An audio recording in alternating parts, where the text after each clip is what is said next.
What's up, everybody? Thank you guys for tuning in for another edition of the NFL Offseason Reloaded. This week, we're doing the NFC North Reloaded offseason grades and commentary and all the good stuff. Mike, I've got 4 teams. I've got 4 questions per team. Mr. Goodpaster, are you ready? I'm always ready, especially the NFC North, which is really interesting because you got a team like the Green Bay Packers who seem to be all in on scoring 40 points, but possibly never stop at anybody. You've got the Minnesota Vikings who get rid of a quarterback who did a great job for them last year for an unknown rookie. Don't know why they're doing that. And, I mean, you got your Detroit Lions, who I think probably got a little worse in the offseason, which worries me there, Dan. But I think it worries you too, but we'll discuss that here in a minute. So, yeah, I'm ready to go. And then we got the Chicago Bears. And what a fantastic segue. It's almost like you've done this before. A fantastic segue right into the Chicago Bears. Mike, 4 questions. Question number 1 for the Chicago Bears. What was their best offseason addition or retention? Their best offseason. Now, they did add a lot. And they did a lot this offseason. The thing I like, they added a lot on the offensive line, and that offensive line needed it. So I would say Joe Thuney. I mean, Joe Thuney, I think, is an excellent offensive lineman, and this team needed to replace a lot. You know, you got Joe Jackson, Drew Dahlman. You did add some things, but I think what this is going to come down to is your other 2 offensive line positions, because if the offensive line holds up, then you'll have a chance to see if Caleb Williams is the real deal or not. But I'm not betting a whole lot of money on Darnell Wright or Braxton Jones getting it together. Yeah, they've both been disappointments at tackle, left tackle and right tackle, respectively. And I love the addition of Thuney. I mean, he showed great versatility for the Chiefs, being able to kick out to left tackle in a pinch. So if he ends up playing left tackle for the Bears, that's probably a sign of bad things. But rebuilding the interior was a great decision by the Bears. I loved all the moves they made on offense in the draft, in free agency. I loved all of their major moves.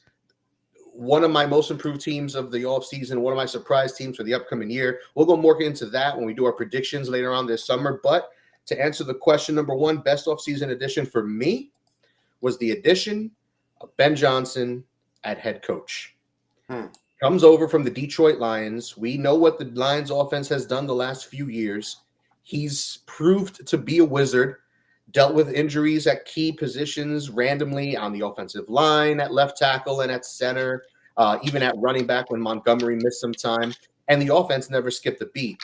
Even Amon-Ra St. Brown was nicked up a little bit during the season. I mean, who isn't? But even when Amon-Ra wasn't 100%, they still got the ball moving there.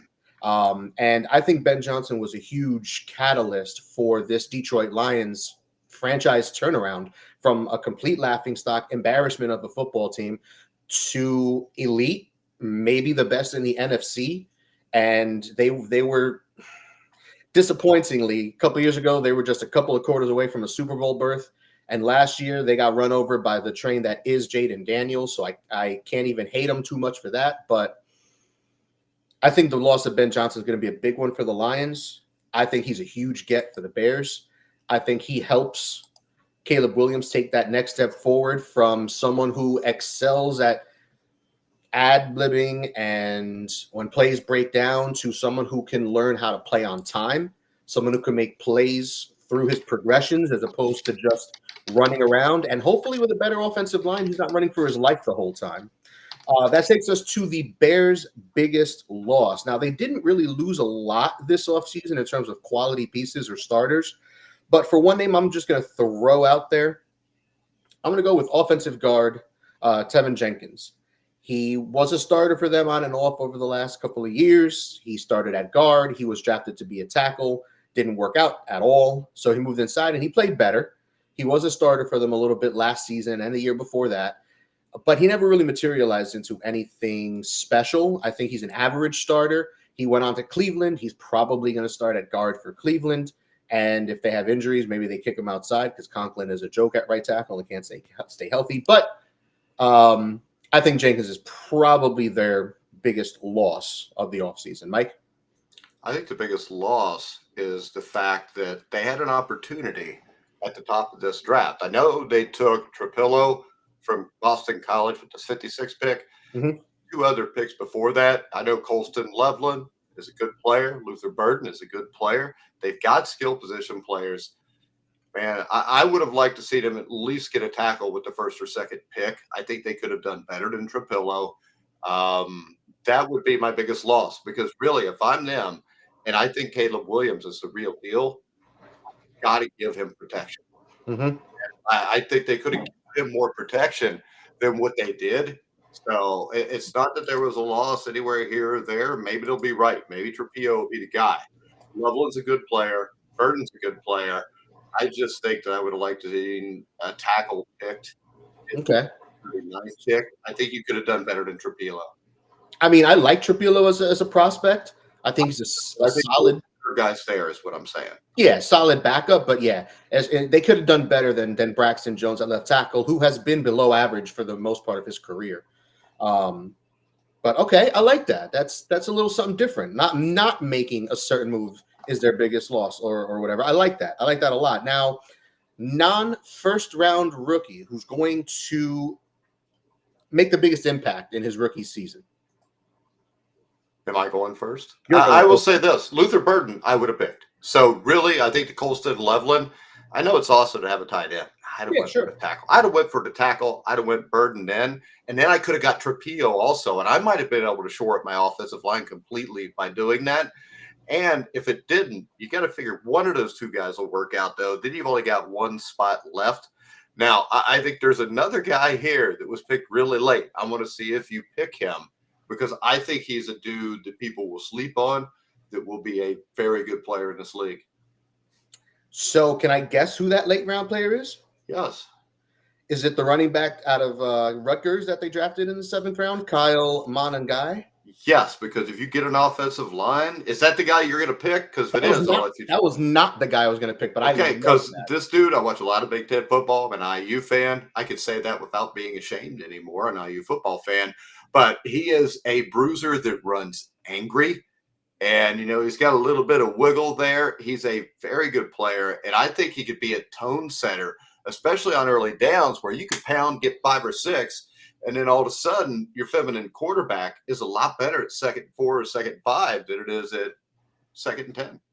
And listen, Ben Johnson's not scared or shy to use 3 or even 4 guys in the backfield. He's done it. The thing I will tell you about Ben Johnson is this. There's a big difference between being an offensive coordinator and a head coach. Oh, sure. And you know what? When you're playing with somebody else being the head coach, you can be a little freer, and maybe that was kind of suggested by the head coach. I don't think we know what we're getting from Ben Johnson. I think he was a very good offensive coordinator. He was a very good offensive coordinator for 2 or 3 years. His other years, he was a low-level assistant. So I don't think he is a home run hire, but I do think he's a good hire. Now, for me, my rookie that I'm looking at is Shamar Turner. They took him in the 2nd round, defensive lineman. They signed Grady Jarrett in the offseason from Atlanta. Yo, Robert. I'm sorry? Right, we had Robert Stewart says, yo, from Vero. The Lions so close last year. The year before they were closer. But yeah, no, so they brought in Grady Jarrett, but he's a bit older. Jervon Dexter Sr., he played all right last year, but I think he's more of a rotational guy on the inside, and there's really no depth to speak of. I think Turner will learn from Grady Jarrett. He'll probably replace him at some point this season if Jarrett gets hurt, but he'll definitely be his replacement in the starting lineup next season. And with him and Deo Adeyingbo, who they added from Indianapolis to start opposite of Montez Sweat on the edge, they added a few solid pieces to the defensive line. I like it. Beefing up the offensive line, beefing up the defensive line. It's a copycat league. We just saw Philadelphia win, not only with elite talent, on offense and whatnot, but they had a deep rotation on the defensive line. Their offensive line's elite. And, I mean, they won the chip, and teams copy the chip winner. So now, finally, did this team get better, worse, or stay the same, Mike? There's no doubt they got better. They got infinitely better. But the question is this. You got better, but what do you have at quarterback? I still don't trust a quarterback that paints his nails or dresses the way he does. And that does worry me because he looks soft to me. I don't think he reads defenses really well. But with all the playmakers he's got, if he could be average, this team could be a wild card team. If he can be good, they can win the division and compete for a lot more than that. I mean, if Ben Johnson has the impact that he had with Jared Goff, I think Caleb Williams is in good hands. I don't think Caleb Williams is going to play like a top 5 quarterback or anything crazy like that this first year. It's going to be some growing pains. But if he can get anywhere close to the level Goff has been the last couple of years, Chicago is going to be in a good place. And I'm scared as a Lions fan with that team moving forward. Yeah, but he's not Jared Goff. And with that, he's not Jared Goff, though. So. He's not Jared Goff. But let's jump to the Lions. Let's talk some Detroit football because a lot of stuff happened, and I have a lot of things to say, but we're not going to get too into it here. I'm going to save most of it for our end of summer show when we do our season previews before the first week of the season and our predictions and all that stuff. But I'll start us off best off-season edition. I want to say DJ Reed, the corner that they brought over from the Jets.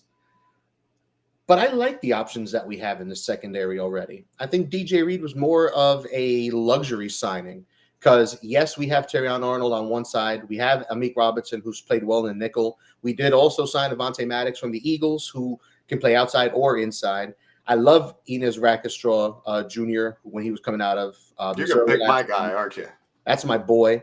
No, you're going to pick my guy, though. Go ahead. So I wanted to say DJ Reed, but I think the biggest move of the offseason was re-signing Kirby Joseph.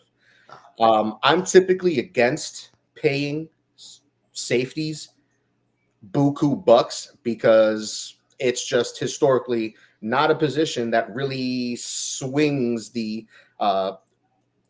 what do you call it? What's the thing that swings the pendulum, right? Is that what it's called? In your direction. Yeah. It doesn't really do anything in terms of winning championships.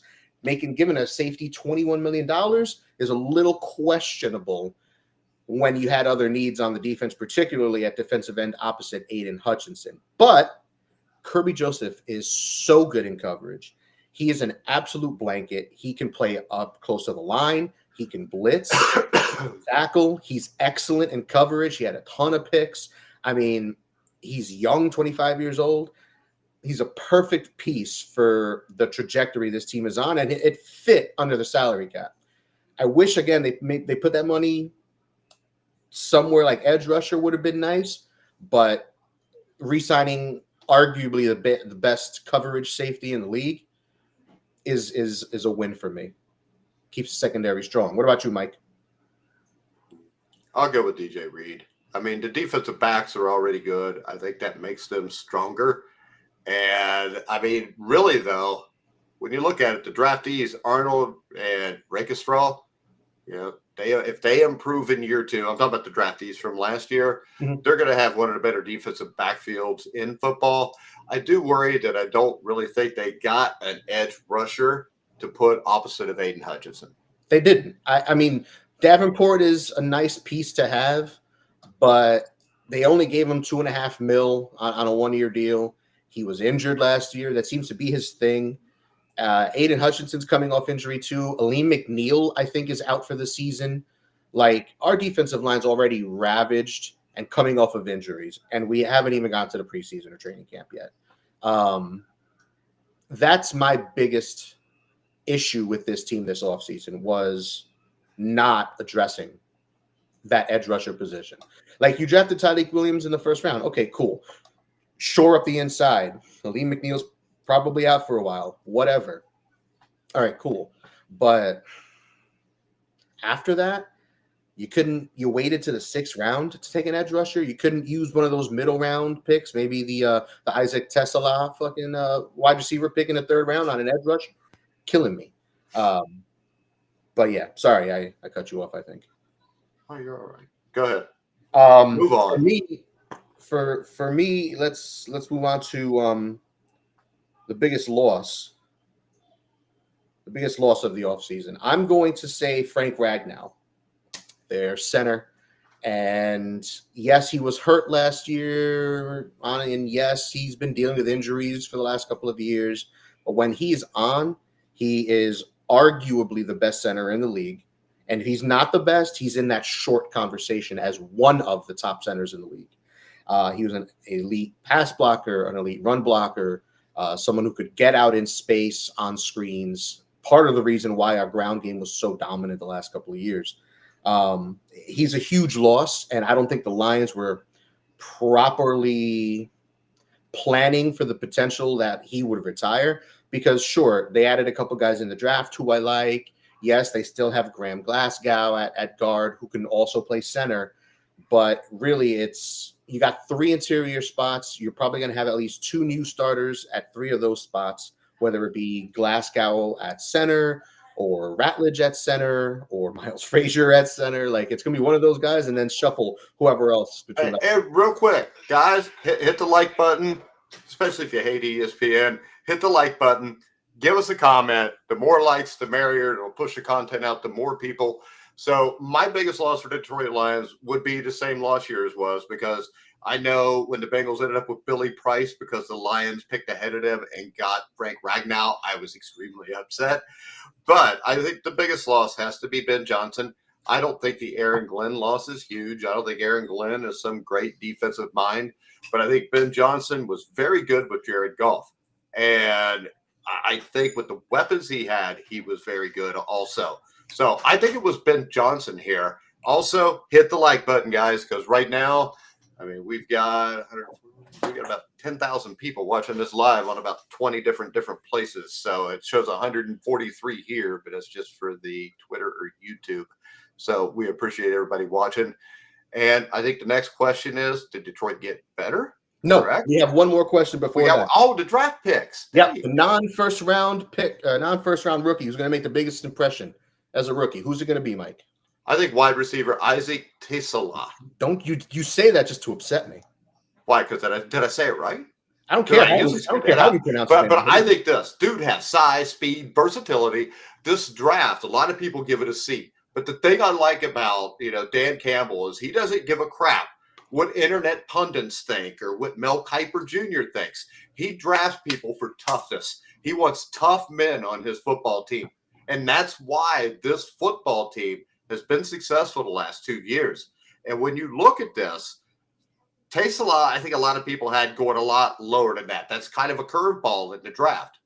But that size, speed, versatility, he will block you also, which is a huge thing.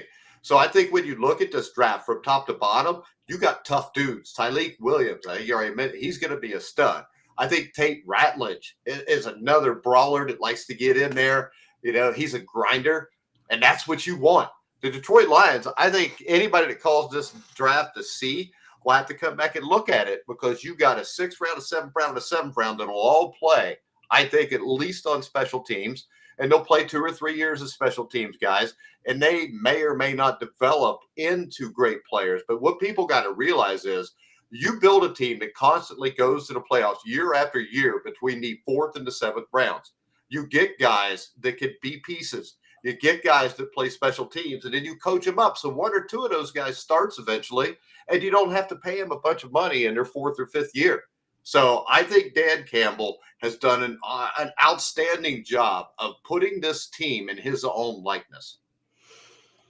Hard to argue with anything you just said based on the results they've been having, and this front office has gotten a bit of benefit of the doubt, if you will, because Robert Stewart said he likes the Lions and Campbell. So if Robert does, I do too. You know who I like? I like a player that you had already mentioned, and that's Ratledge. Now, they drafted him. He played guard in college, but it looks like he's going to get every opportunity to start at center. And he will be an outstanding center, I think. I was going to say, if that's the case, he might even be even better at center than he was at guard. You're still going to lose a little with Ragnow, but Ratledge in a couple of years could develop into Ragnow. No, Ragnow wasn't an all-pro right away. It took him a couple of years, and then he took off. Because people don't realize the center's got to come up, and he's got to make as many decisions as the quarterback. I mean, he's got to tell everybody where to go, you slide right, slide left, what your pass pro is. the run blocking. If there's an audible, he's got to be able to audible with the quarterback. I mean, to me, the center is the most important player on a team because let's face it, he's going to touch the ball on every play. And if the snap is even a little off at this level, you could have a hard time running a zone read run or a pass play. So center is very underrated. I mean, without a good center, your quarterback has a lot of issues. Well, as of now, it looks like it's between him and Glasgow because, again, Glasgow's the vet. He has starting experience there. He started at center for the Lions last year and years previously. So it's going to be an interesting training camp battle. Maybe at the beginning of the season, the coaching staff wants the veteran at center to call out all those plays, call out the mic, call out the audibles, so on and so forth. But Ratledge is going to play early, and he's going to play often. And now finally, Mike, final question for the Detroit Lions. Did the team get better, worse, or stay the same? I think they got worse. Mm-hmm. But I still think they've got the best offense. I think their defense may be better this year. I know that sounds crazy, but I think the secondary is going to be good. You got Aiden Hutchinson, and they went big time in the offseason, interior defensive line, which helps Aiden Hutchinson. It's a lot harder to double team him, but the defensive tackle, and a 3 or a 5 techniques blowing everybody up. So I think they got worse, but I think this is a team, if the defense does improve a little bit, and you can have, I mean, there's a lot of ifs here, but I still think this is the most talented team in the NFC North.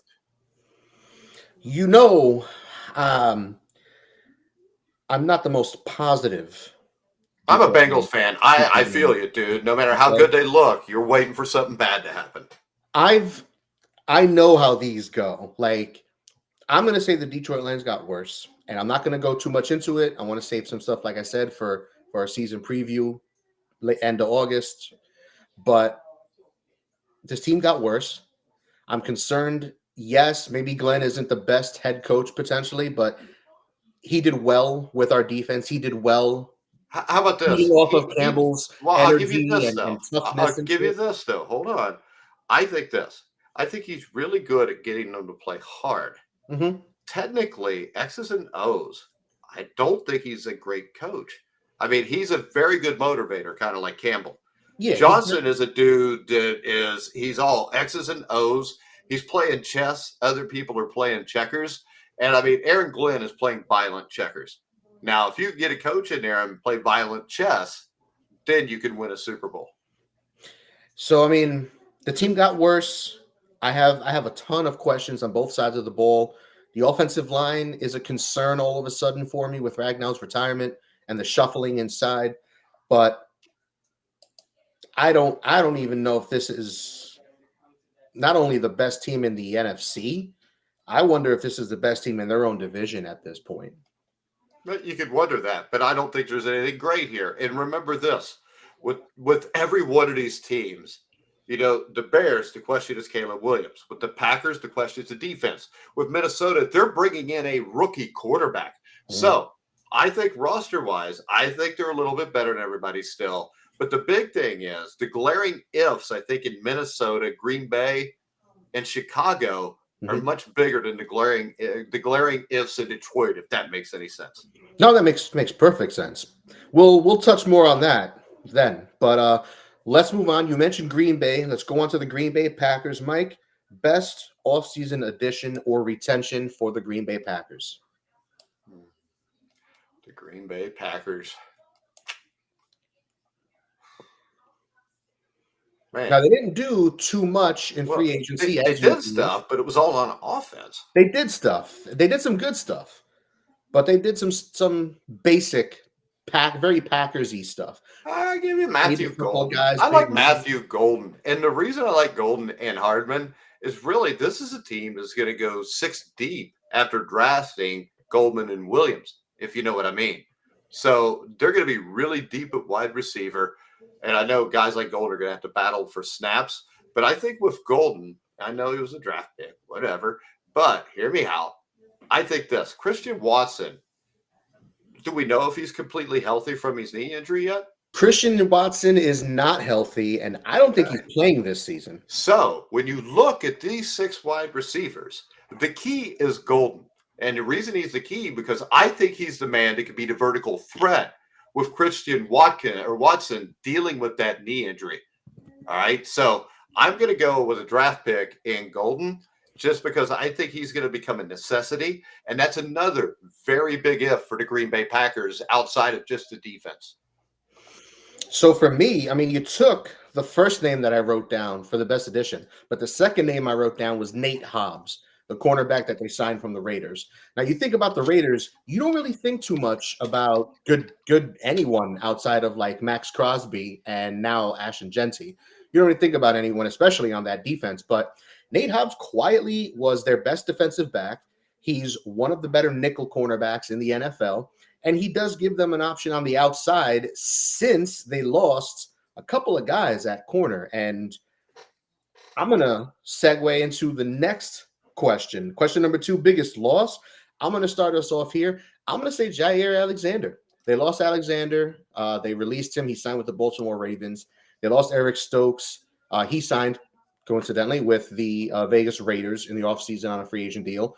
They also lost a couple of other depth pieces in Corey Ballantyne and Robert Rochelle. Nobody special down there. But those first 2 names, Stokes and Alexander, particularly Alexander, the man is a former All-Pro, one of the best corners in the league. He was hurt this past year. He only played like a quarter of their stats or something like that, a third of their defensive snaps. And they didn't want to pay him the money that they were paying him. I get it. Money is tight, especially on the Packers this offseason. So they cut him. They saved some cash. I think you could see Alexander traded before the trading deadline. Yeah, I just don't see the value in doing something like that. I get it. You wanted to get ahead of it, maybe do him the favor of him finding a team before training camp, whatever. But you know who the Packers remind me of, Dan? They remind me of the Bengals. You know, they load up on all the skill position players while the offensive line kind of pales in comparison to skill position players. And then the defense, they have pretty much ignored. You've got Rashawn Gary, but he's a one-man show on the Green Bay defensive line. There's a lot of questions here. And I think Hobbs, you know, he's a versatile player that they gained in the secondary. I think Hobbs was the best pick, or was the best pickup. And I mean, opposite him, they've got Kayshawn Nixon, maybe a 7th rounder, competing for snaps at outside corner. So this team doesn't look like they had an actual plan going into the offseason in the secondary. It seems like they thought maybe Alexander was going to come back, but he didn't. And now they were like, oh shit, well, you know, he wants to get cut, so let's just release him. We'll deal with it then. But they did not deal with it properly. All right, real quick, David Burnworth says Minnesota will be 500, but the quarterback does not throw well. We'll get into that next. The Packers and Lions will battle for first. The Bears will. They are the Bears. Mike, what is the biggest loss for the Green Bay Packers this offseason? The biggest loss for the Green Bay Packers. Well, since we talked about the side, you got a center, Josh Myers. You got Eric Stokes. I would say Stokes at corner. At least they replaced it, but with Hobbs. But losing Stokes, I mean, when your defense is not that great to begin with, it's hard to lose defenders. You're not wrong. But what's next? Okay, here we go. Non-first round rookie who's going to have the biggest impact in his rookie season, Mike. Green Bay Packers. There's 2 guys that I want to mention, but let's see who you go with.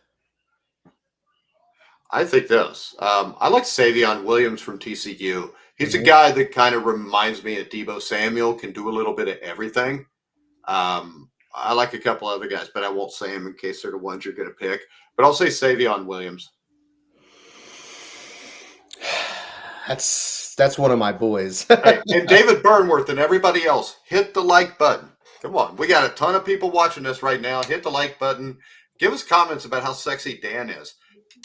If you're an attractive woman, leave Dan your phone number if you're in the New Jersey area. Bingo bongo. Look at this guy playing. Well, your mom texted me and said, see if we can cash in on this because Dan's not the most handsome man, but maybe somebody will be desperate. You guys are always looking after me. All right. What do you got? Who is the non-first round rookie who will make the most impact in his rookie season? I just gave that to you. Oh, yeah, you did. You said Savion Williams. Duh.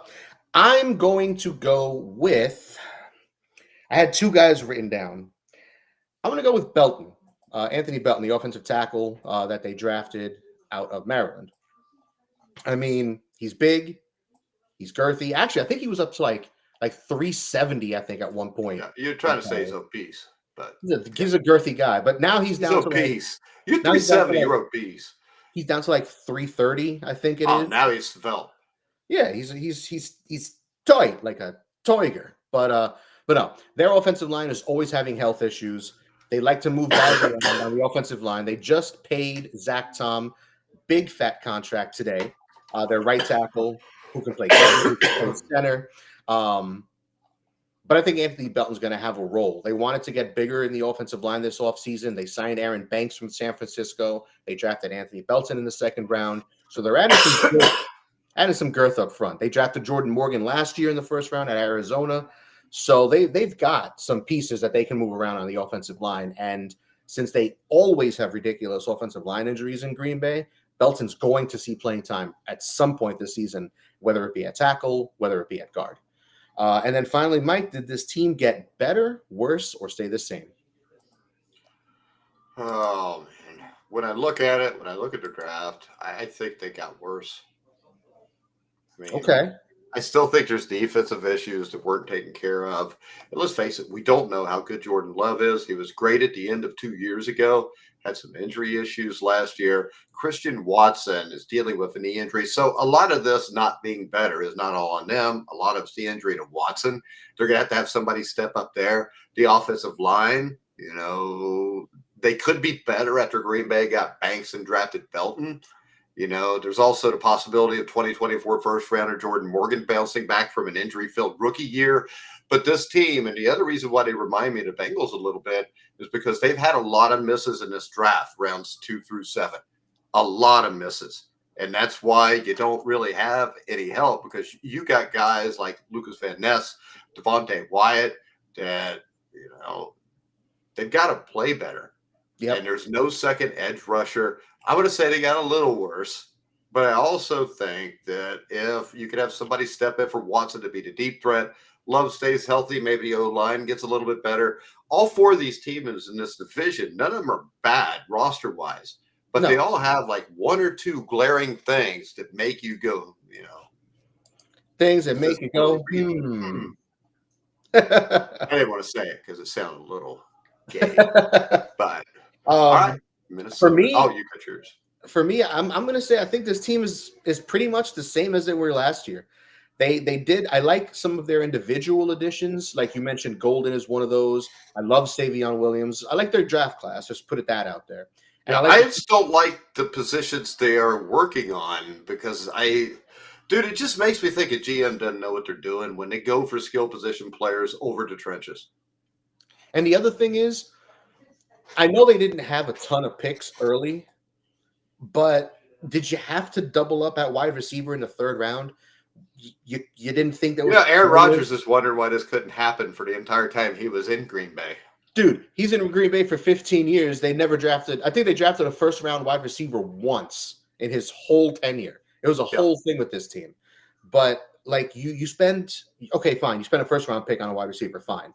You spend a third round, you double up. You really thought you needed to double up that soon? You couldn't take a corner? If there was even a possibility that you were going to move on from two starting outside corners in Stokes and Alexander, I think it's franchise, like, just I'm at a loss for words tonight. Normally I have a bunch of words I like using, and I'm at a loss for words tonight. But you forgot to write them down. I guess so. I need to write more notes next time. Hey, real quick, Dan, I want to tell everybody, Wednesday night at 9 o'clock, we'll be live again previewing the NFC South. So make sure you check back 9 o'clock Wednesday night. Tell your friends, tell your neighbors, get a babysitter so you or your wife can take the night in front of YouTube and watch me and Dan. All right, Dan. Now let's move on to the final team of the night, the Minnesota Vikings. Mike, let me hear it. Best off-season addition for the Vikings, or retention. Well, which is it? I'm just kidding, by the way. The Minnesota Vikings. Dude, I really, really don't like getting rid of the quarterback, by the way. I mean, this is a good team on paper. This is a They really good team made, on paper. yeah, they made a lot of additions. They did have a lot of subtractions, but the additions were nice. Jonathan Allen, Hmm. Will Fries, Jason Hargrave. I mean, Ryan Kelly. I'm gonna go with the center, Ryan Kelly. Okay. Okay. Ryan Kelly. Give I'm me a just little not more. convinced he's what he used to be, Hmm. but maybe playing with an actual NFL quarterback. But I don't know that this is an actual NFL quarterback yet. Do you really And think I there's that big of a question with JJ? Because from everything it sounds like last offseason and even this going into this offseason, it sounds like the team is excited for him. And now, how could you be excited about somebody that's never, ever, ever played in an NFL football game? I mean, he was what, the 10th overall pick last year? Okay, once again, how could you be excited over anybody that never played in an NFL football game? Because he's your starting quarterback. You took him in the top 10. Yeah, I I don't mean, think any other team would have taken him in the top 10. oh, I At don't least I think hope so they either. wouldn't. I think they liked JJ McCarthy, but I think they might wanted to trade down. But once the Falcons took their quarterback, I think it was just like, all right, yeah, we got to get this done now. We can't risk it because it's even All I know is last year their starting quarterback went 14-3, completed over 66% of his passes, 43 touchdowns, 4,300 yards, 35 touchdowns, 12 interceptions. He had a QBR of 102.5. There is, and I'm saying this now, you can quote me on it. There is no way in God's green earth that JJ McCarthy is going to even approach those numbers. And Sam Darnold in the playoffs looked bad because his offensive line got their butts handed to him. damn. Okay. Well, I'm not. Hey, real quick, let's get this question for Robert. When every team has questions, which coach in the division, what coach you want? I'm picking Dan Campbell. I'm not. I like Kevin O'Connell. I'm afraid Kevin O'Connell is going to have to coach somewhere else in a couple of years because they decided to take JJ McCarthy. I'd actually go with Kevin O'Connell. Yeah, because that team was nowhere near a 14-3 team. And Dan I know. Campbell has done an amazing job. He's one of the 5 or 6 best coaches, but I think Kevin O'Connell is also. Listen, I shat all over the Dan Campbell hiring. I made You're a fun. Lions fan. You shout on everything. Maybe. I made fun of his opening presser about the whole biting kneecaps bullshit. I made fun of the guy the whole summer. I gave them F's across the board, but now we'll get to see, man. Now we'll get to see is his rah, let's go get him guys, tough guy act. Is it going to carry this football team? Or was it the coordinators that were doing the heavy lifting with the scheming and he was able to do his rah, let's go boom bah guys bullshit? We'll That see. is kind of what I think. But I would say Kevin O'Connell is Hey, would be Robert Carter's a Steelers fan. He's about to tell us about being a Steelers fan. Robert, you don't have to. You make it perfectly clear every time you come on the show. Steelers suck. So for me, I didn't say that, Robert. Hey, and real quick, for like the Roberts, the Indiana basketball show will be back. Steve Risley is ready to roll. We'll be back Thursday at 1 o'clock Eastern time to talk about the IU schedule, the roster, and the prospects for the upcoming season. Make sure you check us out at 1 o'clock Eastern time. Go ahead, Dan. Love it. I'm going to say Will Freeze is my favorite addition for this team. One of the best offensive guards in football, coming off injuries, coming out of purgatory that is known as Carolina. Honestly, I mean, Indianapolis, sorry, not Carolina. I don't know how these NFL teams let the Vikings get away with this signing. I think this was one of the best signings of any team this whole offseason. I absolutely loved another team that beefed up the interior of their offensive line. They knew what their weaknesses were, and they did something about it. They beefed up the interior offensive line. They added depth at receiver. They added depth at running back. They added depth on the defensive line. They did everything they had to do this offseason.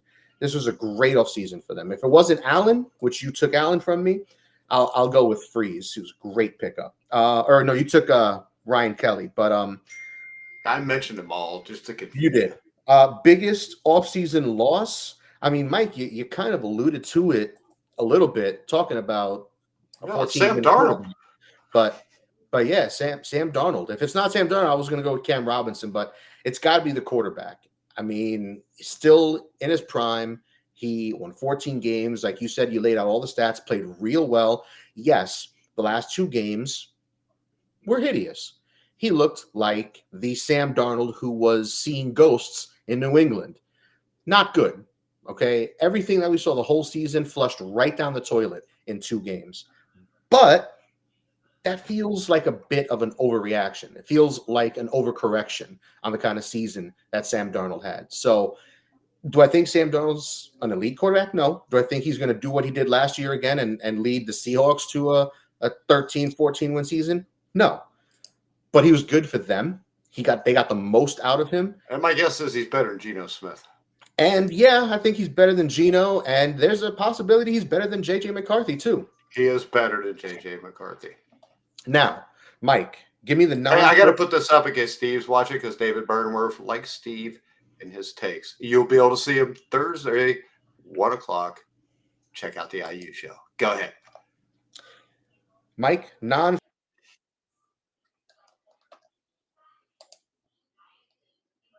I can't hear you, Dan. first round rookie who will. All right, for the Minnesota Vikings, Yes. I'll tell you. I pick wide receivers a lot, but they're usually the safest picks. But I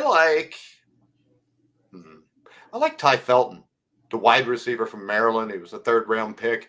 He's a sure-handed dude. He runs good routes. I think he had almost 100 receptions last year for over 1,000, 1,100, 1,200 yards, right around there. He scored 9 touchdowns, so he gets in the end zone also.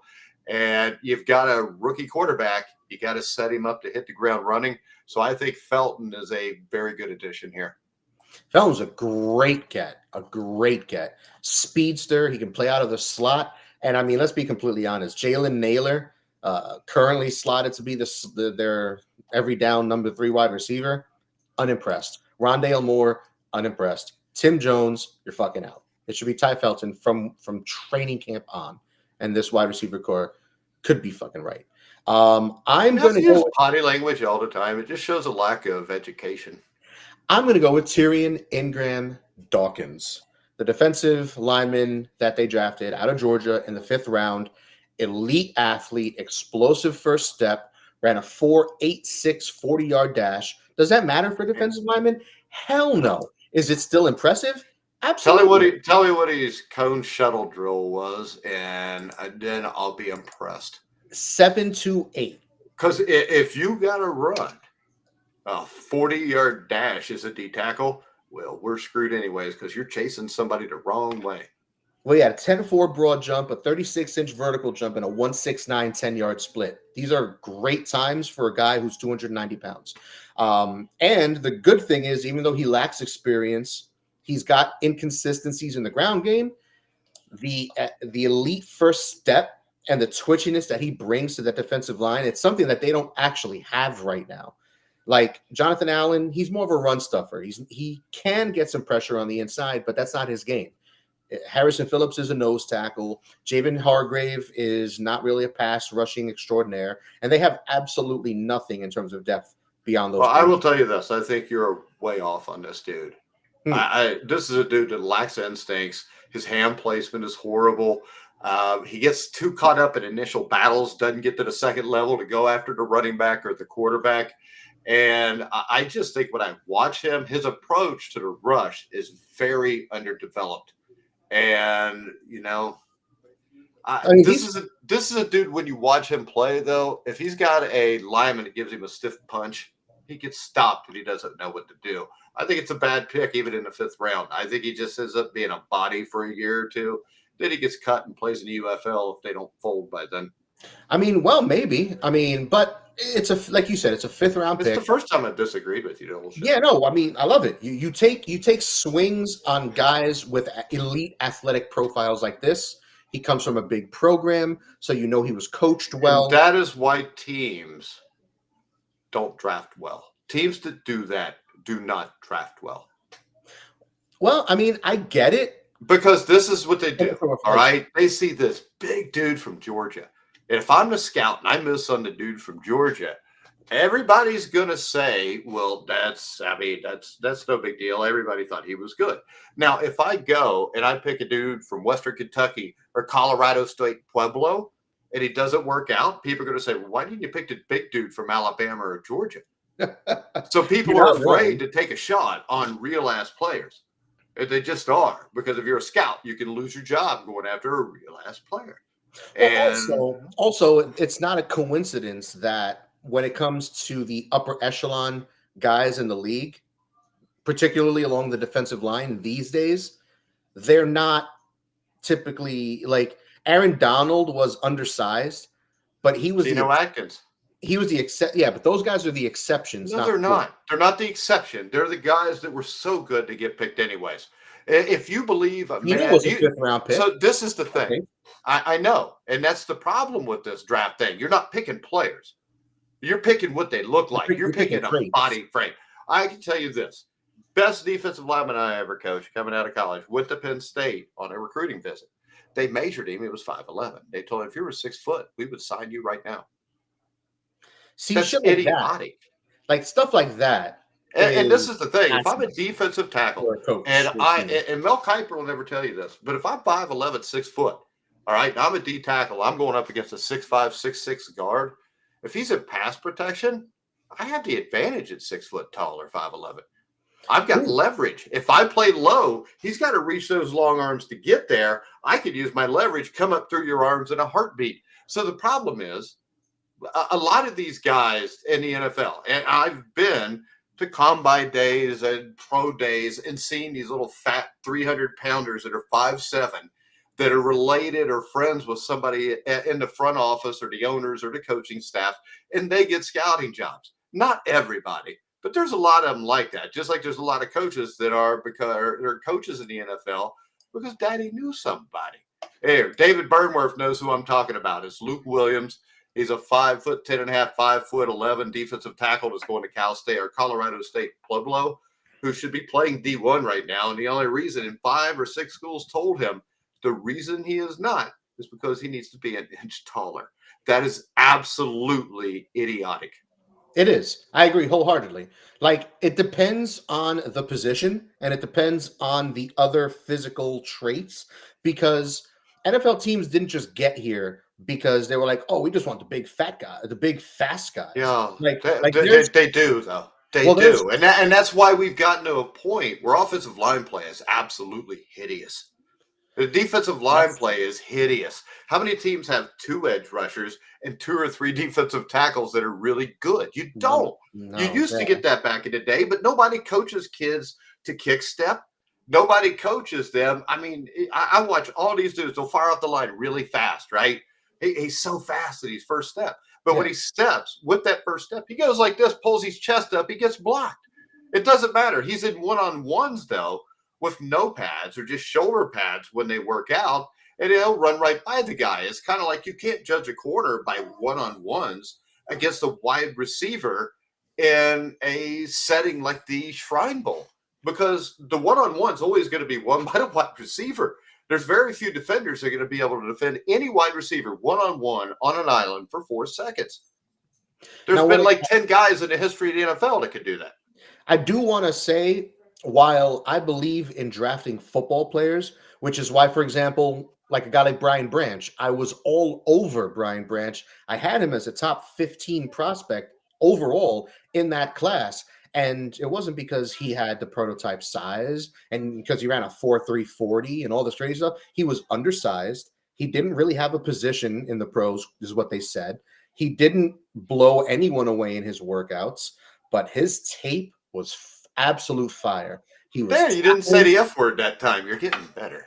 he was tackling out of the slot. He was moving around. He was blitzing. He had good hands. He was able to press. I mean, he played outside. He played inside. He Yeah. played deep safety. So He the played moral of the safety, story, Dan, is this: everybody that plays Division I college football is really good.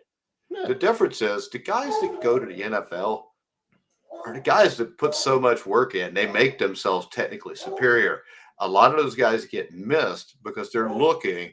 I mean, there was a kid from where I live that went to Miami of Ohio. He was a horrible tackle, but he was 6'9", 300 pounds. he was back home a month later because he just can't play. And these guys think that they can coach these dudes into playing, but the problem is a lot of high school offensive line coaches don't know what the hell they're doing. They'll run an air raid offense where they won't even kick step. You know, you're not teaching the kids proper mechanics. You're not teaching your quarterback proper stuff because it's just take the step, throw the ball. You got to teach a kid to be able to stand tall in a pocket, to be able to stand there when all hell's coming at him and be able to complete the throw.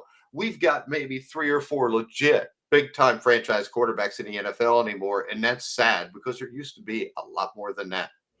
Now, I got sidetracked talking about Branch, but my point was I'm a fan of drafting football players over prototype speed or measurement guys. However, the reason NFL teams sell out for these guys in the middle rounds and whatnot, they bet on the traits and the physical talent because there's actual physical numerical evidence that points to the fact that, sure, for every Aaron Donald or Geno Atkins who is undersized or may not have the long arms, et cetera, there's always a dozen all pros who are elites. Hey, Length, that's height, because weight, because the guy that's 2 inches shorter don't ever get a chance.